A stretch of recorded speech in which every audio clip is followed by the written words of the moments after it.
Back for another 5-minute micro mobility series. This mobility series is going to be a little bit more lower body dominated. So it's a great mobility series to go ahead and use when you're going to go ahead and do a lower body workout, or if you're going to go ahead and do a run or some kind of cardiovascular training. This is a great 5-minute mini micro series to go ahead and do. We're going to go ahead and once again, I'm going to use my slant board. You could use a 4-inch box. I'd like to go ahead and elevate my hands a little bit more during these micro mini series because it allows me to move more effectively, keep pressure off my low back, and make my hips have to go ahead and mobilize more effectively. Let's get started.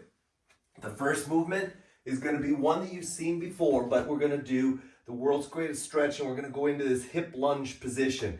Once again, we're going to go and work at putting the forearm down and really emphasizing mobilizing that. Now, in this position, I want to go ahead and make sure that I'm really opening up my hips. So I'm going to drop my hips down and then elevate and let my right calf stretch out. Then I'm going to go back down into it and mobilize it again. At the end of the 30 seconds, I'm going to go ahead and quickly switch to the other side, and I'm just going to go and do the same thing on this side.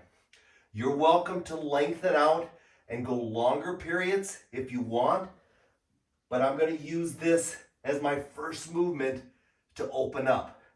From there, I'm going to go into a pigeon stretch.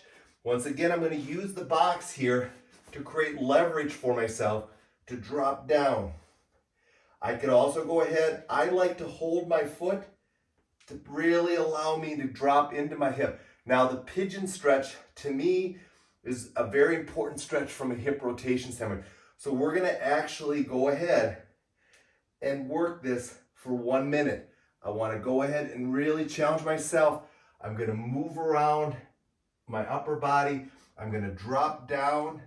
I'm going to go ahead and set my hips down and make sure that I truly get it. And then maybe just go ahead and allow myself to come down to the box and really lengthen out. After 1 minute, I'm going to come out of that, shake it out, and I'm going to go to the other side and do the same thing.